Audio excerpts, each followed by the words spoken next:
Fala galera, beleza? Como é que vocês estão? Bruno da Infinity aqui, galera. Hoje a gente vai falar a respeito daquele amplificador da banda e daquele amplificador da Stetson que não sobreviveram aos testes dos amplificadores de 400. Então, antes de eu continuar, peço para você já se inscrever no nosso canal, ficar até o final do vídeo, deixar aquele like, comenta, cara, mesmo que você já seja membro, mesmo que você já seja aí das antigas, cada vez que você comenta no nosso canal, você está ajudando a gente a manter esse trabalho aqui no YouTube, tá bom? Então vamos lá, a questão do amplificador, vamos falar dos dois, né, do Stetson e do Banda. Primeiro vamos falar do Banda, eu sei que vocês estão ansiosos para saber acerca disso. Sim, eu cobrei uma posição da fábrica, a fábrica foi muito honesta, muito transparente, passou tudo o que eu gostaria e eu primeiro quero, antes de falar o posicionamento da fábrica, falar da pesquisa que eu fiz, uma pesquisa totalmente paralela.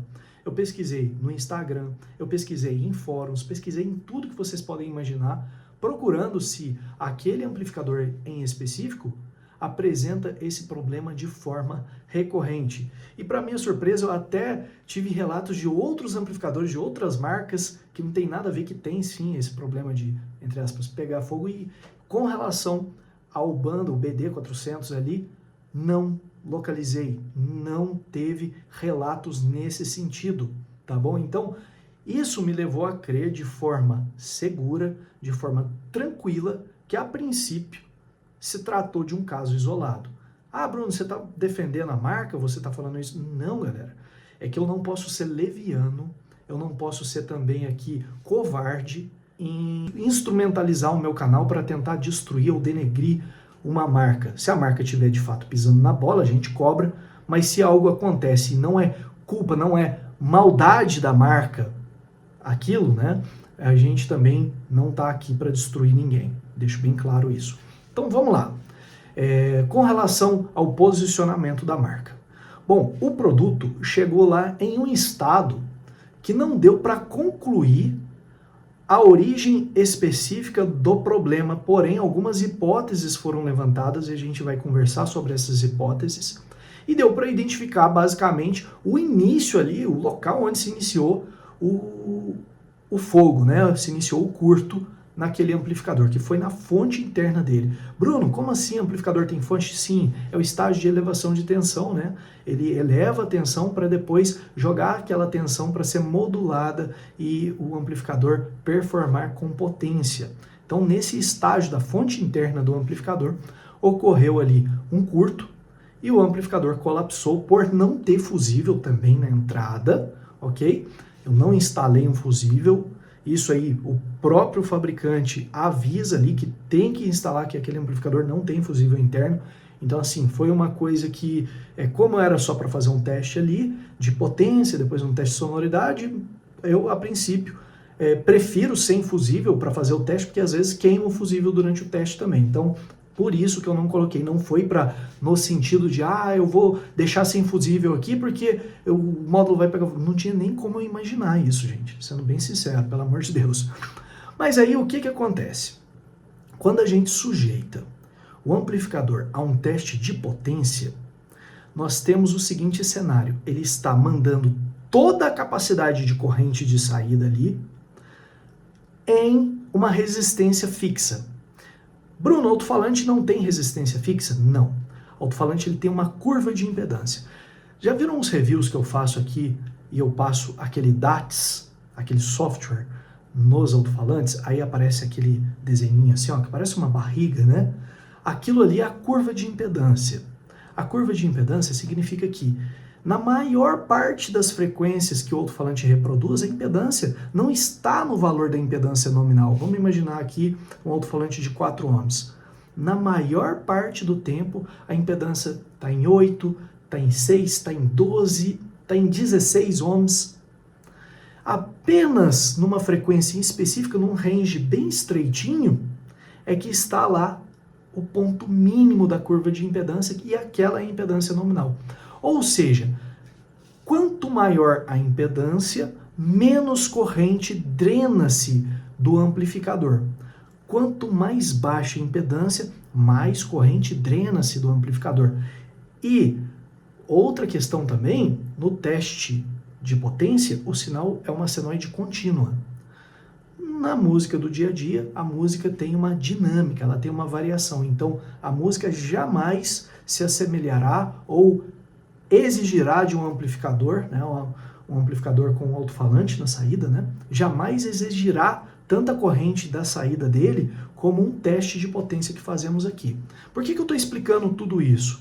Por que eu estou dando toda essa volta? Para vocês entenderem que o mais provável de ter acontecido naquele amplificador foi que, durante os testes de potência, embora ele não tenha colapsado, ele já pode ter fragilizado o circuito de modo a derreter alguma solda, alguma coisa que ficou em curto ou parcialmente em curto, e criou então ali uma fuga, criou então ali um cenário em que ele estava aquecendo mesmo sem carga na saída.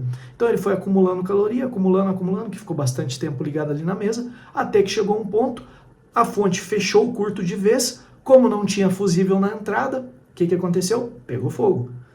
Pode acontecer com qualquer amplificador, se o amplificador não tiver fusível na entrada, pode acontecer. Eu acredito que depois desse episódio, dessa repercussão, talvez até a banda adote outra postura com relação a quando for fazer um up, uma atualização no amplificador, colocar um fusível e tal, não sei.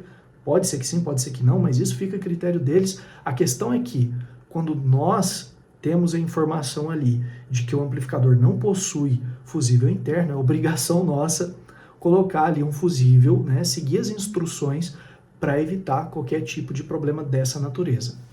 E o que aconteceu com o Stetson? O Stetson, pelo que a gente viu e pelo que foi analisado, ele também colapsou em virtude da fadiga dos testes, que a gente fez vários testes, demos várias puxadas de potência, inclusive deixo aqui registrado o Stetson, que a gente testou no ano de 2023, se saiu bem melhor do que o Stetson que a gente testou lá em 2017, o Iron Line. Ainda não atingiu o patamar raiz, mas ficou bem melhor. Inclusive, em breve vai ter os outros testes ali da curva de resposta de saída deles, que agora eu recebi o outro amplificador aqui que voltou da garantia, para a gente, de fato, concluir os nossos testes aqui. Então, o que acontece? O Stetson, ele também queimou, mas ele não colapsou. E ele tem um fusível, só que o fusível também não queimou. O Stetson ele se comportou de maneira diferente, ele apenas desarmou e ficou mudo. Não chegou a queimar o fusível, não chegou a fechar curto, e isso pode acontecer também com banda dele também só desarmar e não fechar curto? Pode. Isso é uma roleta russa, gente, isso aí é muito aleatório. Às vezes eu recebo relatos de problemas de produtos, de amplificadores, de fonte e tal, que às vezes simplesmente pararam de funcionar, e às vezes outro da mesma marca dá um tiro, dá aquele estouro dentro do carro, e a pessoa, o usuário fica todo assustado. Aí o fusível vai lá, desarma e nada acontece. Então, lembre-se, o que a gente pode tirar de lição desse ocorrido?